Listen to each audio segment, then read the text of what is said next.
So how to preserve locality? Yeah, I mean, if you don't have this window, just sort it for the whole thing. Can we just also permute the X? So we can still keep the locality, and we can. So you're thinking about thinking about sorting the rows and the columns. If we're going to permute the rows, right? But if we permute the columns the same way, what happens? So suppose we have a banded matrix. If we permute the rows and we permute the columns the same way, does the matrix still stay banded?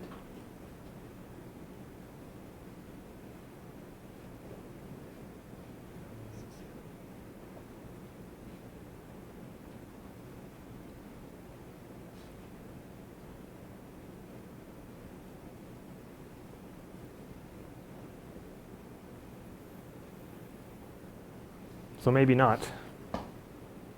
Like the diagonal always stays in the diagonal, but other entries can be moved.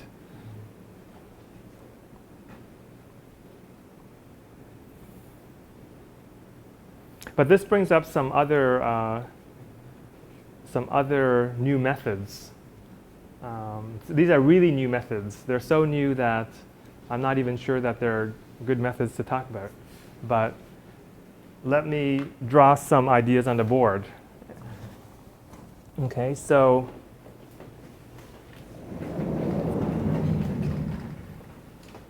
the idea is that we want to preserve locality in X, right? And here is a matrix. There are non-zeros in this matrix. Okay. So one idea is that if you want to explicitly preserve locality in X, you should partition by columns.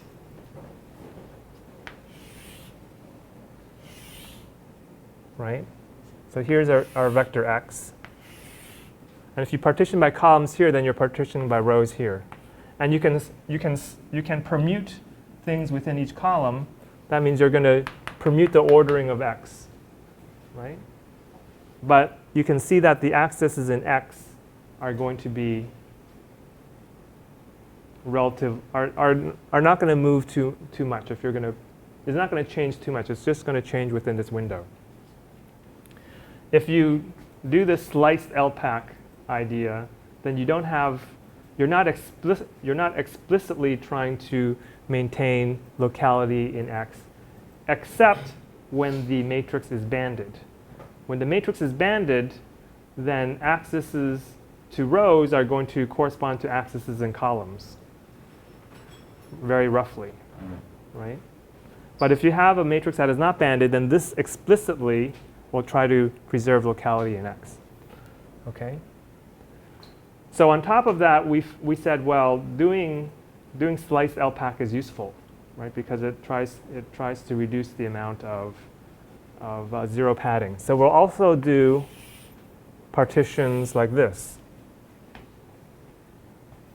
So a lot of the new research that is going on are based on blocking your sparse matrix into these big blocks, okay, and then using some kind of storage format within each of these blocks, such as LPAC or coordinate format or something else. Okay? Some of these blocks could actually be 0. Okay? But it doesn't disturb the access pattern to X very much because you're enforcing, you're kind of controlling that with this block structure. So I think I will call these block-based methods for these new sparse matrix data structures. Some of them have proven to be quite efficient. And in fact, one of my students has worked on something like this. This is why I'm kind of biased towards thinking about it this way. What he proposed is to do exactly this and to use LPAC in between. And he has he has a method called ESB, which is called LPAC sparse block. Okay. So it kind of more explicitly tried to control locality in X rather than use a sorting window, right? A sorting window doesn't guarantee that you will have maintained locality in X, but if you have a banded matrix, as I said before, then it will tend to enforce locality.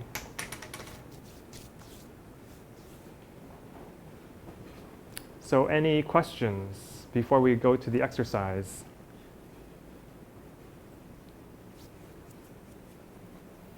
And I also want to show you some examples on nested dissection, which we didn't get a chance to do last time. But let me show you the exercise that I have planned. For you. I thought very hard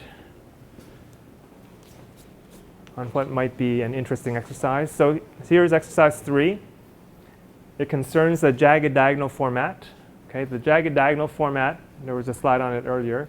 It uses these variables and arrays, right? You have to know the number of rows in the matrix, call that n. You have to have some permutation vector that maps between the original row numbers and the sorted row numbers. Okay, you have to know the number of columns in that format. Maybe I should have had a picture, right? The number of columns here, that's called M. The length of each column stored in this array len of length M itself. The array of values and the corresponding array of column indices. So there's 2 parts to this exercise. One is just take the Laplacian that we defined on a 4x4 grid using the 5-point stencil. This is the sparse matrix that we've been seeing over and over again in this class. What is the jagged diagonal format for this matrix? In other words, what are the contents of these arrays? And then also write code or pseudocode for multiplying a sparse matrix in jagged diagonal format. Okay, so write code if you're good at writing code. Otherwise, just write some pseudocode like the pseudocode that I wrote yesterday for computing y equals ax. Okay? So fairly straightforward, but it should get you to, it'll force you to think about some of the issues. Any questions? Okay, so I want to show you some things in MATLAB using nested dissection. So you tried using minimum degree and RCM, and you compared it to natural ordering. This was the first exercise. The exercise was done, I thought, very well. So I was very pleased and also impressed. And I hope that you noticed that minimum degree gave you fewer non-zeros, right, than RCM. And then I don't remember and I think maybe natural ordering had the most number of non-zeros. But how about nested dissection? So you didn't get a chance to use that yet. So nested dissection, so I've always wondered, well, why doesn't MATLAB give us a function called sim nested dissection, which returns a vector, and I could just reorder my matrix. So the function that I want them to write is P equals nested dissection. I give it my matrix, and then I can reorder my matrix using this ordering. And then relatively recently I realized why there is no such function. So what is the reason? Maybe you guys know.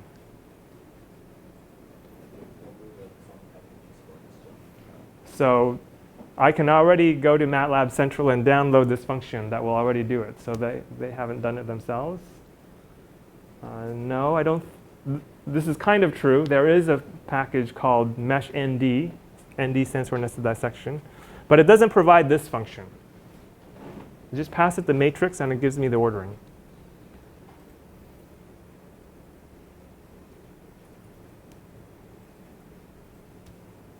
Why doesn't this function exist? All right, so you might, sorry?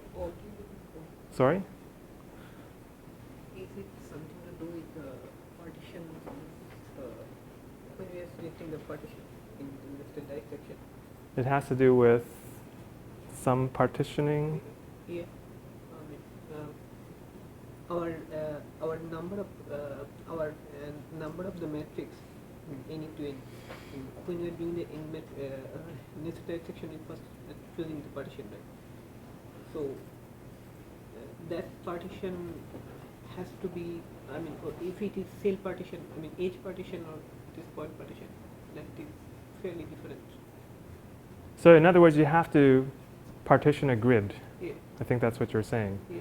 Yeah, so I didn't realize this until, and maybe you won't realize it, or you would realize it if you try to write this function. And then you realize you can't. Because nested dissection means you want to partition a grid. And certainly there is a grid over here, but you have to analyze this matrix to find out what the grid is. And that's a little bit too hard. So if someone gives you this matrix, right, what is the grid? Right? So maybe it comes from a 2D problem, but it could even come from a 3D problem. This function doesn't really know. You have to analyze the matrix. And then you have to analyze, well, what is the number of elements in this direction? What is the number of elements in that direction? Right? So that you can partition or find separators. You want to find the one that is longer, partition that one first, right? And then over here, partition over here. So you really have to have a grid. Okay? And it turns out that MATLAB has this function for nested dissection. Did you know that? It has this function for nested dissection, but I never noticed because the function does not take the matrix as an argument. The function takes a grid as an argument. Okay, so let's take a look at that.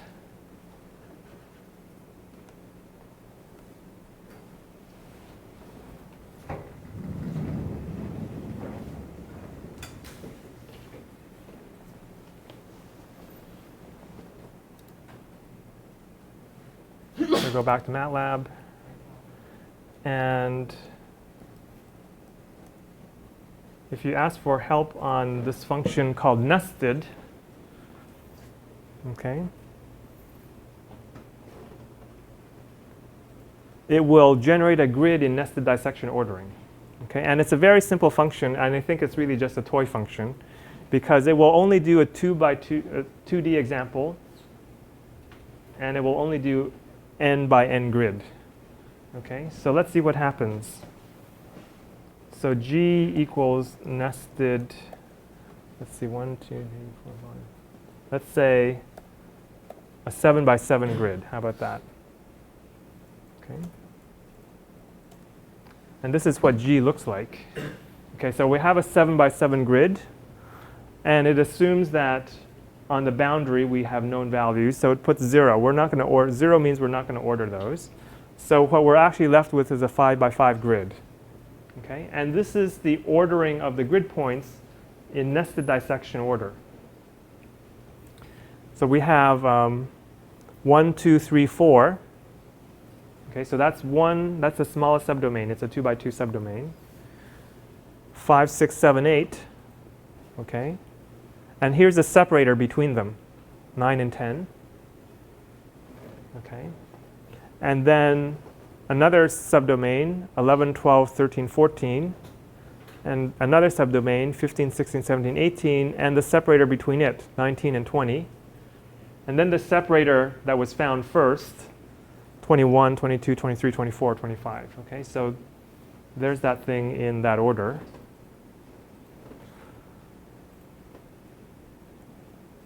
And once you have generated the grid, so I think some of you generated the grid before using numGrid, right? Because that generates a grid. You can pass a grid to the del squared function to get the finite difference matrix.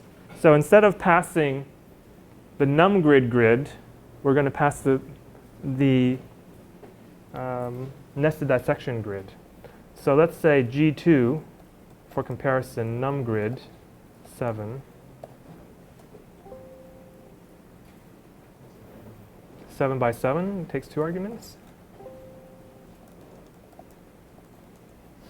Oh, I forgot the size, the domain. Let's say a square. So here's the nested dissection one. Here's the one in the natural ordering. So 1, 2, 3, 4, 5, 6, 7, 8, 9. So this is the natural ordering. Here's the nested dissection one. And we can pass these to the different functions. But for fun, let's do larger examples of this. So G equals nested, instead of 7, 63. And G2 equals numgrid S 63. Okay. And A equals, let's do help del squared. So del squared creates a matrix now, and you pass in the grid. So let's say A is the one from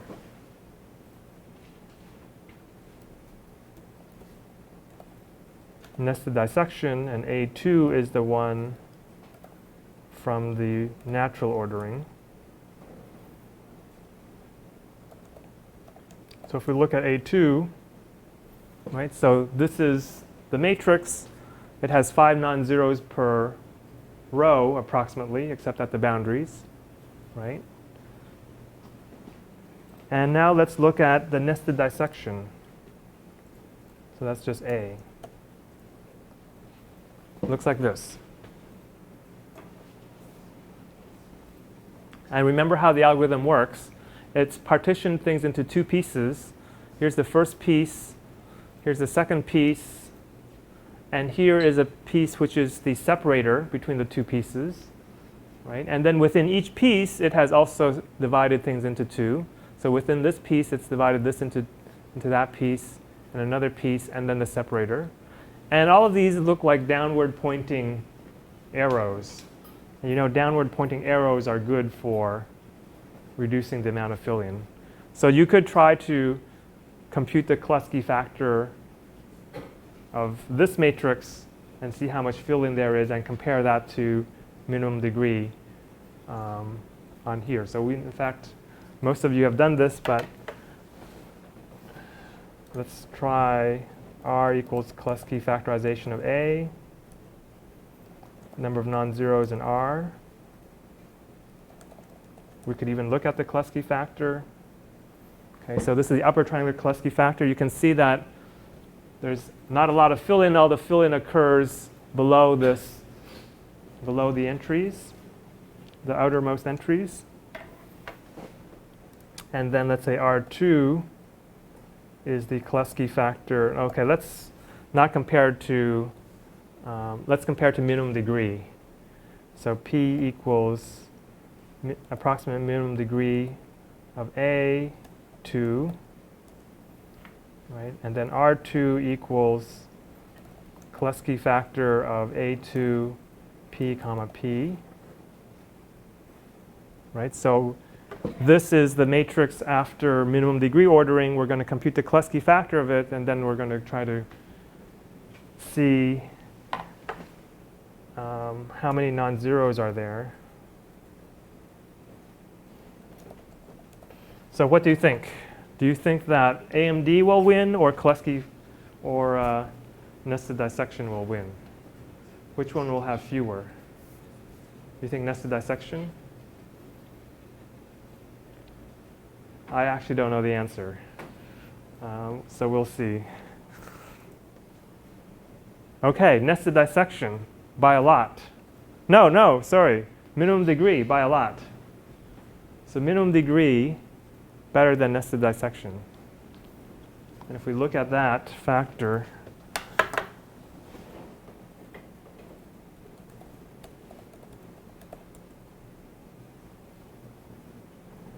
okay, that looks like this. Maybe we plot the old one first. Plot them side by side. Figure 2. Spy R. So this one is nested dissection. and this one is minimum degree.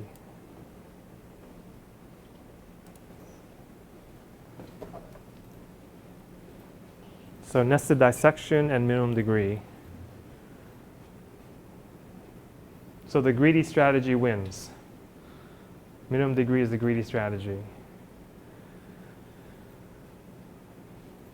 Okay, so that's it for today. See you next class. And don't forget exercise 3. Thank you. So we don't really know what the reorder should be used until we just try, or we have some kind of rule or something. Okay, so here's my feeling. So if you look at the backslash operator in MATLAB, so the backslash operator in MATLAB solves a system of equations. If the matrix is square, non-singular, it solves a system of equations. What it will do is it will use some reordering before it computes the factors, right? And the reordering it uses is minimum degree, or approximate minimum degree. So nested dissection generally can't be used because we don't know what the grid is. And nested dissection will can only be used if the grid is regular. Otherwise, you have to use a fairly sophisticated graph partitioner to come up with the ordering. So AMD is generally used to try to reduce, people generally don't try to decide which to use, AMD or nested dissection. They just use AMD.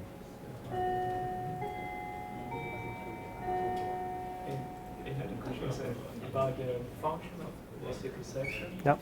I mean, there are some package, for example, matrix. Can just write a function to code a Yeah, so I have this. In fact, we'll see it later on. I have written a MEX file interface to Metis. And that makes it a lot easier to use Metis, at least if you're just using MATLAB. And I'm going to share those with you on our website. And you could basically write this nested dissection function, give it a matrix, and use a graph partitioner to come up with the partitions. But that is not as good as knowing what the grid is, right? Knowing what the dimensions of the grid is, because then you can partition more optimally. Any other questions? Okay, see you next time.